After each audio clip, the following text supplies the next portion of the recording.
El 3 de abril del año 2021, las 22 momias más célebres del Antiguo Egipto pasearon por la famosa Plaza Tahrir de El Cairo, camino del nuevo Museo Nacional de la Civilización Egipcia.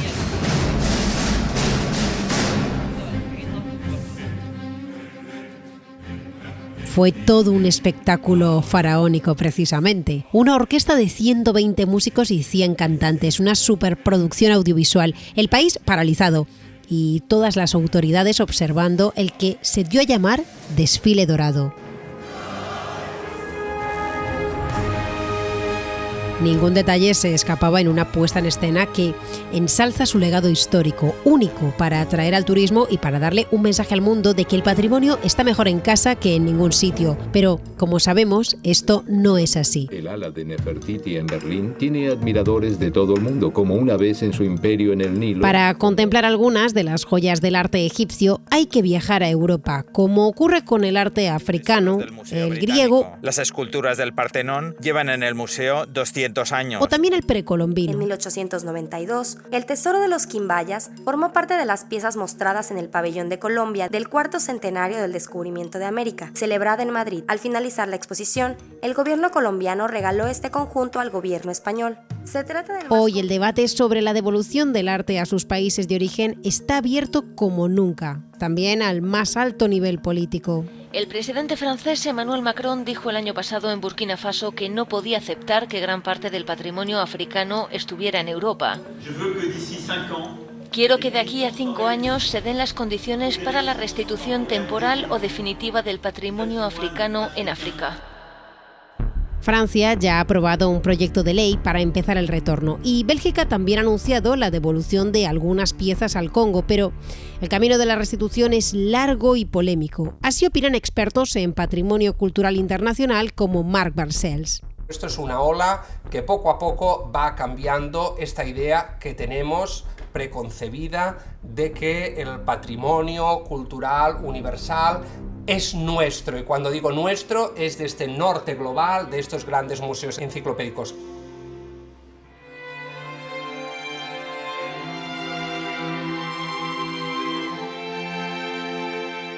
La Fortuna, episodio 5. Arte con billete de ida.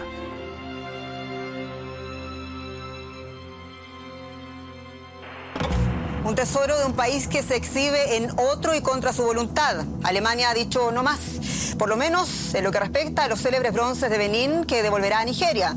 ¿Pero qué otro eximperio restituirá las reliquias robadas?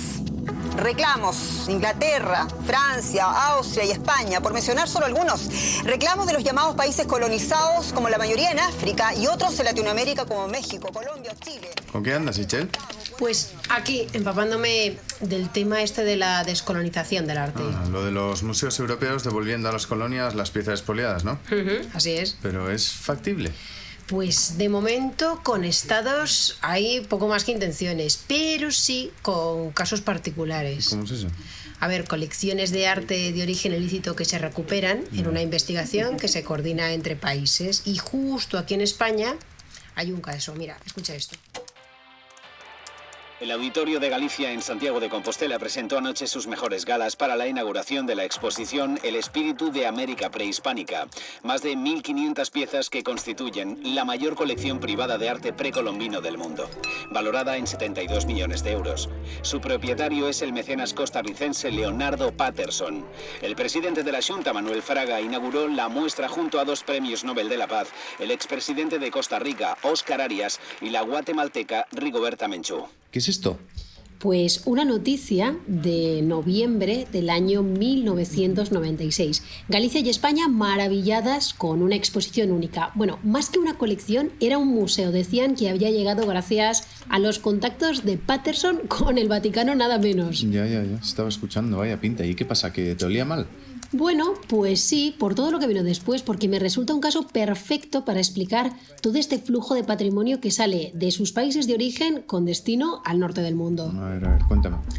Muy resumido, ¿eh? Pues que este coleccionista que hizo la exposición, el tal Leonardo Patterson, después fue denunciado por tráfico de arte por Perú, 10 años después, y fue juzgado. No te cuento más porque he empezado a tirar del hilo y estoy juntando ya las piezas para reconstruir la historia. De momento voy a hablar con el abogado de Patterson porque él no quiere saber nada. Y este hombre se llama Ramón Sabín y está en Galicia. Hola Ramón, buenos días. Buenos días. Bueno, a Leonardo lo conocí hace muchos años, a finales de los años 90, cuando vino a Santiago de Compostela a preparar toda la exposición de arte precolombino. Pero montar esa exposición teniendo, bueno, esas reclamaciones de países, ¿no suena un poco a bravada o es que estaba apostando? Si él tuviera el mínimo convencimiento o conocimiento de que esas obras no son legales, no son ajustadas a derecho, pues hombre, estaría haciendo un poco el kamikaze, haciendo una exposición a la vista, ciencia y paciencia de todo el mundo. ¿Sabes de dónde ha podido sacar semejante patrimonio? No, lo ignoro. Me imagino que a lo largo de toda una vida, claro. Es que Patterson es un señor que peina los 80 años, o sea, no es ningún niño. Vale, entonces este hombre hace la exposición y ¿qué pasa después? Pues una cosa rarísima. Mete todas las piezas en una cámara acorazada en una empresa de mudanzas en Santiago y se va a Alemania. ¿Para cuánto tiempo? 10 años, hasta 2007, hasta que Perú pide la recuperación de varias piezas de la colección. Y a mí esto ya me sonaba extraño y me metí John. Y llamé a la policía española, a la agente Martina González, bueno, y también a la policía peruana. Buenos días acá en Perú, buenas tardes en España. Mi nombre es George Anthony Gamarra Romero. Soy comandante de la Policía Nacional del Perú en situación de retiro. Patterson, después de la exposición, pretendió vender las piezas culturales y de acuerdo a las informaciones que tengo, una arqueóloga reconocida logra determinar que algunas de ellas eran supuestamente falsas o eran falsificaciones.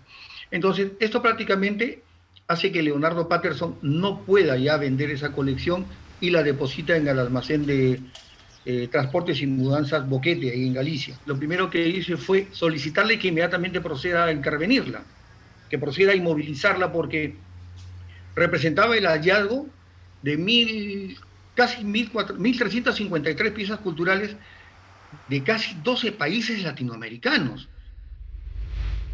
Martina, muchas gracias por atenderme. Cuéntame, por favor, ¿cuándo llega a tus oídos el nombre Leonardo Patterson?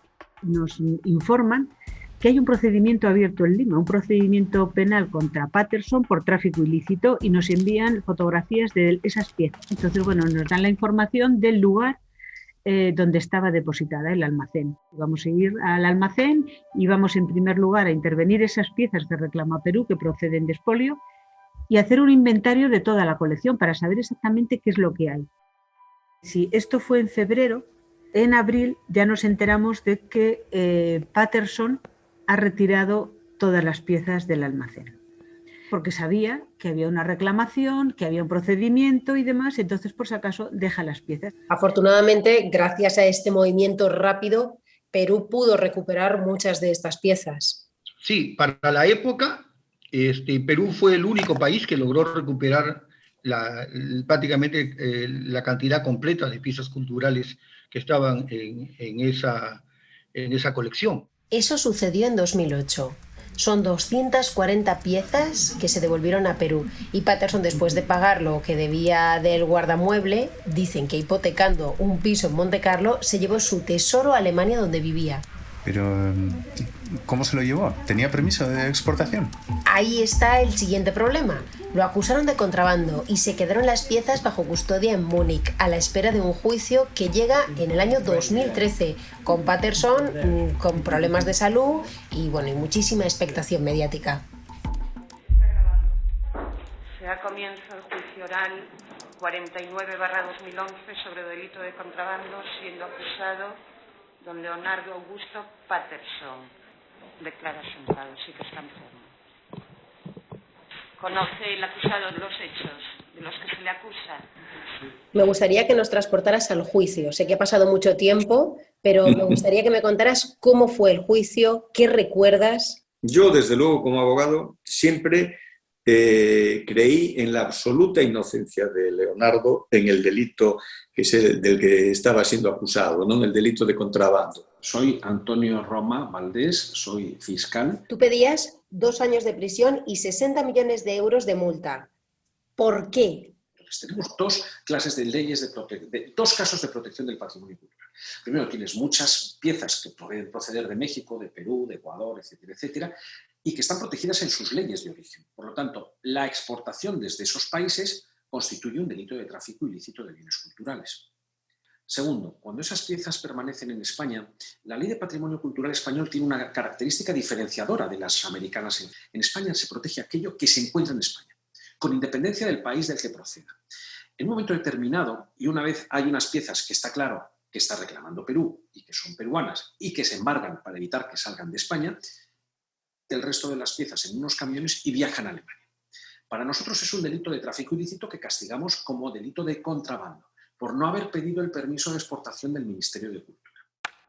El Ministerio Fiscal, Ecuador, la Abogacía del Estado presentan una serie de peritos en el acto del juicio. Unos peritos que eran de países iberoamericanos expertos en arte precolombino, pues para acreditar el valor de las piezas, la autenticidad de las mismas, etcétera, etcétera. Claro, yo a cada uno de ellos, que declaran todos por separado, les pregunto, les hago la misma pregunta. Oiga, mire usted.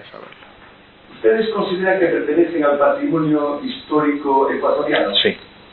Con profundidad, ¿verdad? Sí. Entonces no pertenecen al patrimonio histórico español. Perdón, señoría, eso es una afirmación de derecho que corresponderá hacer aquí. Entonces, claro, me contesta indignado. Es que con esto ya se está desmontando toda la tesis de la acusación. ¿Consideran que eso pertenece al patrimonio cultural, al patrimonio histórico mexicano? Sí.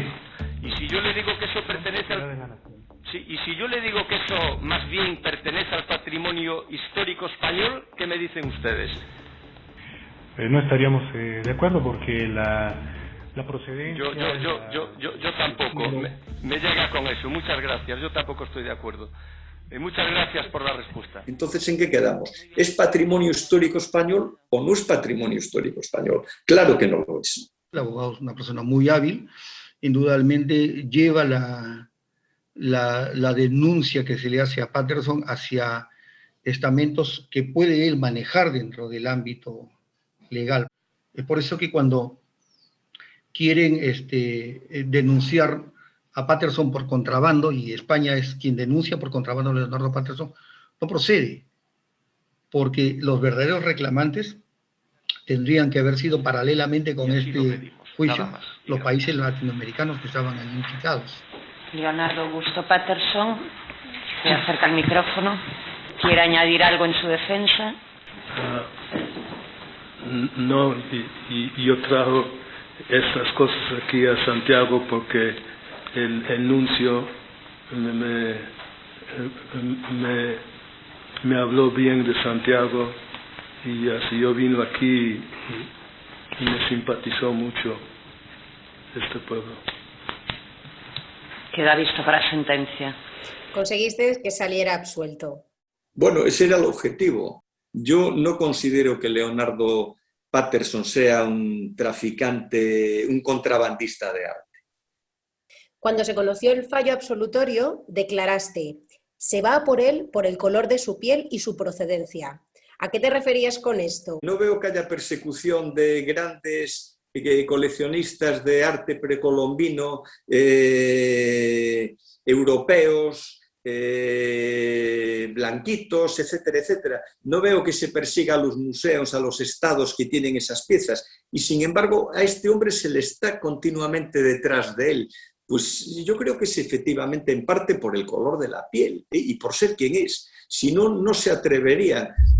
Bueno, yo creo que lo del racismo sobra. Yo creo que no, ni mucho menos.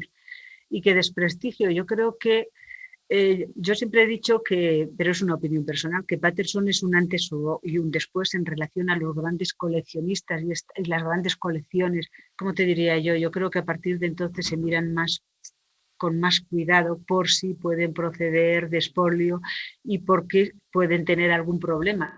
Lamenté mucho que Leonardo Patterson fuera absuelto de estos cargos, ¿no? Se debe tomar en consideración de que la mayor cantidad de bienes culturales que salieron al extranjero y que fueron vendidos y que todavía permanecen en colecciones privadas han sido producto del expolio, del tráfico ilícito de bienes culturales, han salido soterradamente. El tráfico ilícito, el origen de todo, pero con una particularidad en este caso, el flujo único de ese tráfico. Siempre ocurre de sur a norte, de Latinoamérica o África o Asia a Europa o Norteamérica. Hay alguien que ha investigado esto a conciencia desde el punto de vista periodístico y me quiero poner en contacto con él. Voy a hablar con David Hidalgo, periodista de investigación y director de Ojo Público. David está en Lima, en Perú. Ha creado el proyecto Memoria Robada. Es la primera investigación periodística de tráfico de patrimonio con datos masivos que además incluye el primer censo latinoamericano de bienes culturales robados. David, ¿esto por qué no se ha hecho antes? ¿Qué es lo que pasa? ¿No se tomaba en serio el tráfico de arte en Latinoamérica? El mundo del tráfico de arte es un mundo lleno de misterio y simbología, pero también es un mundo de peligro y oscuridad, ¿no? Y opacidad también. Y esta investigación empezó justamente con algunos casos que nos permitían ver que había algo detrás, ¿no? Algo mucho más profundo que lo que suele salir en los medios, que es eventualmente el robo en algún museo, en alguna biblioteca y que luego queda como una anécdota, ¿no? Las cifras que aportáis son tremendas. 39.000 obras de arte robadas, 7.500 bienes robados y devueltos desde 22 países que se devolvieron a varias naciones latinoamericanas. Esas operaciones policiales entre países para desmantelar bandas, ¿es todo tan de película? Sí, uno piensa que solamente a la hora de investigar este tipo de cosas va a empezar a hablar con académicos cerrados en su torre de marfil, ¿no? En realidad esta es una historia de crimen, es una historia que tiene rastros policiales, investigaciones que se hacen con escuchas telefónicas, persecuciones de un país a otro, expertos que están obsesionados con detectar el origen y el destino de estas piezas de todo tipo. Entonces es un tema fascinante y, como decía, en muchos casos peligroso. Y digo peligroso no exagerando ni dramatizando. Ha habido, por lo menos en Perú, 2 casos famosos de coleccionistas o de comerciantes de arte que han sido asesinados a lo largo de las últimas décadas, en crímenes nunca resueltos, que tienen que ver con el tráfico justamente de patrimonio cultural. El crimen organizado se hace en base a elementos que existen en distintos estamentos. El tráfico ilícito de bienes culturales es igual. Comienza con el huaquero, con el saqueador. Luego viene con el que acopia. Algunos anticuarios, como sucedió acá en Perú. Y estos anticuarios con los nexos que tienen en el extranjero. Entonces, todo eso es una organización. Mientras no haya una obligatoriedad a todos los países del mundo y que cada país del mundo tenga una legislación como la que tiene Perú, la que tiene España, la que tiene muchos países latinoamericanos, que permita que se pueda investigar la procedencia de los bienes que tienen los coleccionistas, no se va a poder hacer mucho. David, ¿podríamos decir que Patterson es el ejemplo de lo que ocurre en el robo y el tráfico del patrimonio cultural en Latinoamérica? Definitivamente yo diría que es un caso central y revelador porque conecta muchos temas, ¿no? Conecta el mundo del coleccionismo con el mundo de la diplomacia y también del mercado internacional del arte, que está infiltrado por redes de tráfico de patrimonio cultural que siguen en la impunidad. Es que lo que no entiendo es por qué las autoridades de Ecuador, las autoridades de Perú, las autoridades de México no están persiguiendo pues, al Museo de las Américas francés, al Museo británico de Inglaterra y un mil y largo, etcétera, porque entonces también son obras expoliadas. Vamos a ver, no seamos hipócritas. Las palabras del abogado de Patterson ponen el dedo en la llaga. Los museos europeos que todos visitamos están repletos de arte que proviene del sur del mundo. La devolución de ese legado a su lugar de origen, o sea, la llamada descolonización del arte, es un debate cada vez más encendido a nivel internacional. Mi nombre es Marc Balcells y soy doctor en Criminal Justice por la City University of New York, aunque actualmente soy profesor titular en la Universidad Oberta de Cataluña. Marc, por favor, ¿a qué se debe que encontremos arte asiático, africano o de países latinoamericanos llenando las salas de los grandes museos occidentales? Pues, Eicher, es básicamente debido a la colonización, es decir, aunque nos digan que todo esto ya acabó, que la conferencia de Berlín en los 60 del siglo pasado pues acabó con la colonización, la verdad es que todavía hoy en día sigue dando coletazos y tiene todavía muchas ramificaciones, y prácticamente una de las últimas a caer sobre el tablero geopolítico ha sido el del patrimonio cultural, porque muchas de las naciones que en su época fueron colonizadas, sobre todo hablamos del sur global, ¿no?, del hemisferio sur, pues están pidiendo que precisamente todo lo que en ese momento fue expoliado por las fuerzas colonizadoras y fue mandado o a las metrópolis o a los grandes museos mundiales, retorne. Pero si hablamos de, como tú dices, estas obras que se han llevado a países occidentales, ¿de quién es el patrimonio? ¿Del país de origen o del país que conserva las obras y que las ha valorado durante años? Porque hay teorías que refuerzan esta idea de que han salvado obras que sin ellos estarían destruidas. Ojo con esto, porque esto a veces es una postura falsa y terriblemente etnocéntrica y paternalista. Yo no quiero decir que esté en contra o que este museo tenga que dejar de existir, pero lo que está claro es que mantener esas piezas implica recordar un pasado que, como hemos dicho antes, en ciertos casos fue terriblemente brutal. No vamos a ver más museos enciclopédicos en un futuro porque simplemente ahora sería imposible que estas adquisiciones se llevaran a cabo. Ahora la mentalidad principal es que el patrimonio lo quieren disfrutar las personas de esa zona. Marc, tenemos que diferenciar entre el robo y el mercado negro de arte y las peticiones de devolución de piezas relevantes para la historia de un país que, pues quizá pueden ser fruto de un botín de guerra, de un saqueo colonial o de esas compras dudosas realizadas a lo largo de los siglos. Pero desde tu punto de vista, como experto, ¿qué crees que es más difícil conseguir?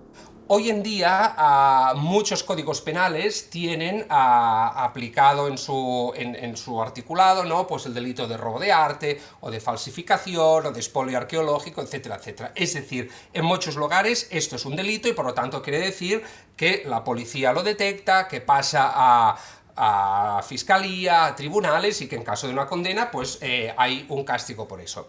Pero como son preceptos penales, quiere decir que no pueden ser aplicados de forma retroactiva, es decir, esto es ahora delito, pero yo no puedo hacer que sea delito hace X décadas o siglos en el pasado. En ese momento ya se consideraba, pues, oye, venga, para adentro, ¿no? Yo colonizo este estado, me puedo llevar todo lo que crea porque este estado es propiedad mía, ¿no? Fruto de esa mentalidad de la época. Lo que sería patrimonio cultural a lo largo de los siglos ha sido, como os decía antes, moneda de cambio, pieza de rescate, de saqueo, etc. Ha cambiado la mentalidad, no ha cambiado el tema jurídico. Claro, el problema de todo esto es que manda un mensaje. Esto los criminólogos siempre lo decimos, ¿no? Es decir, si tú estás delinquiendo y además es un delito en el cual pues hay grandes beneficios, pero hay poco riesgo de pena, pues hombre, el mensaje que tú estás lanzando es que este es un delito por el cual vale la pena invertir. Bueno, y finalmente, ¿te ha quedado más o menos claro el tema? Bueno, sí, aunque ya me había quedado retumbando de todo lo que me habían dicho antes Arthur Brand, el detective, o Andrés Perelló, el embajador ante la UNESCO, sobre el tema. Andrés, ¿veremos la piedra Rosetta en el Cairo?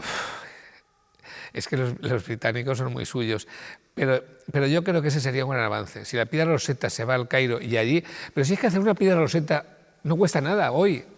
O sea, hacer otra igual no cuesta nada. Y entonces, bueno, explíquele usted a los visitantes, mire, aquí estaba la original que era idéntica a esta. Y abajo en un cartelito en inglés pone, pero la gran patria británica decidió devolverla a su lugar de origen. ¡Oh, qué grandes somos los británicos! Y el otro se dice, agradecidos al Imperio Británico por la devolución. Oye, todos felices y todos vemos lo mismo. Pero el símbolo de que esté de donde salió es muy importante. Es decir, que esos países pobres vendían sus tesoros a los ricos del norte. y en muchos casos fue totalmente legal, porque que sabíamos, si tú quieres venderlo, yo lo compro. Al final pasaron dos cosas. En primer lugar, el dinero se quedó en los bolsillos de los ricos, en, por ejemplo, América Latina. No llegó a la gente indígena. La gente indígena veían sus tesoros ahí en la televisión en Europa. ¿Por qué no están aquí? Yo los quiero ver. Y eso es triste. La historia va más allá. Es que el expolio se produce también en los lugares de guerra. Ya, bueno, como en el caso de la invasión napoleónica en España. Sí, pero actualmente, fíjate en aquellas escenas de Palmira, ¿no? Cuando el Estado Islámico tomó la ciudad siria.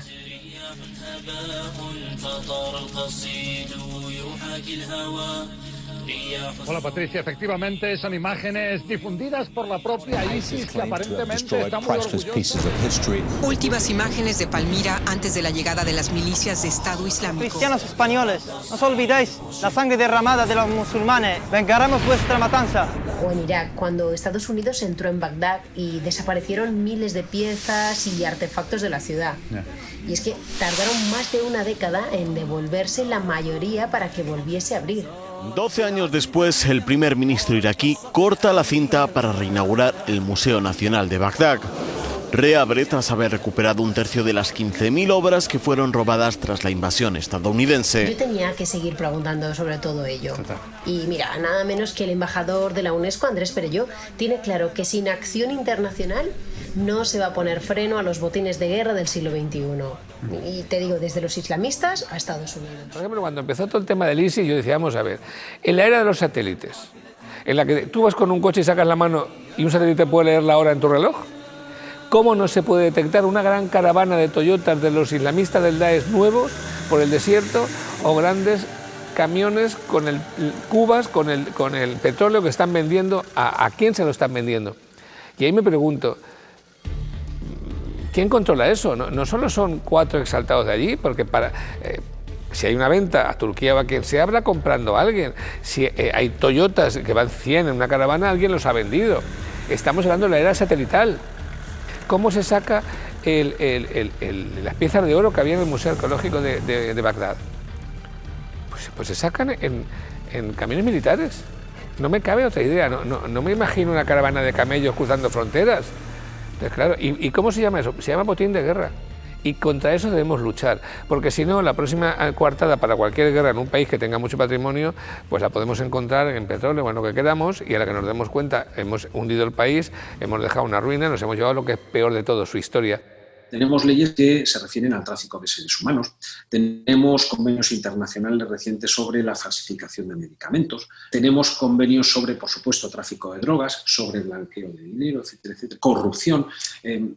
De todo esto tenemos muchos convenios que van creciendo y que nos van extendiendo, de financiación de terrorismo, de organizaciones criminales.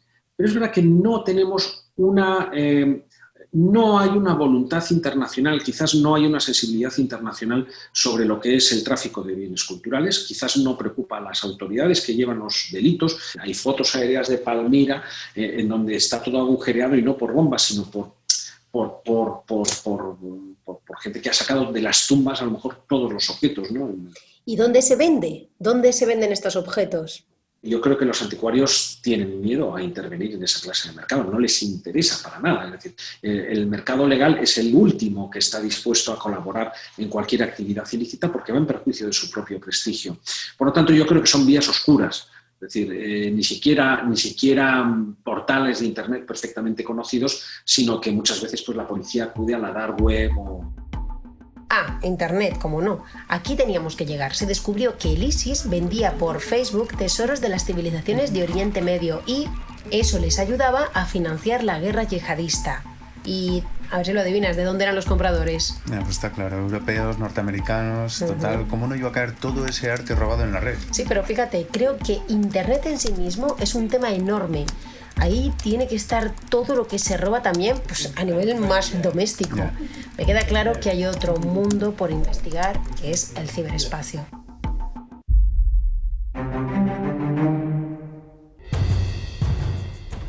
Yo creo que Internet, lógicamente, nos ha dado grandes alegrías, pero también, efectivamente, tiene su parte mala, su parte negativa.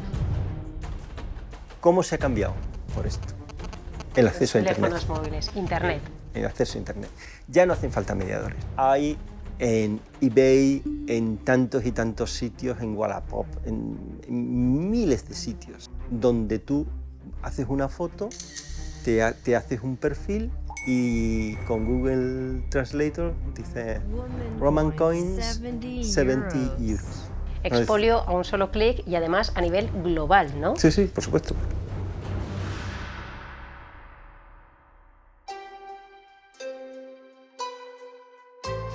La Fortuna es un podcast original de Movistar Plus, producido por The Voice Village y Lavinia. Dirección y guión, Arturo Lezcano. Narración, entrevistas, investigación, guión y producción, Eichel González y Jon Elizegui. Sonido, Guillermo Reset. Producción ejecutiva, Ricardo Villa y Rubén Mayoral. Responsable de Transmedia, de producción original en Movistar Plus, Miriam Lagoa. La Fortuna. Un podcast de Movistar Plus.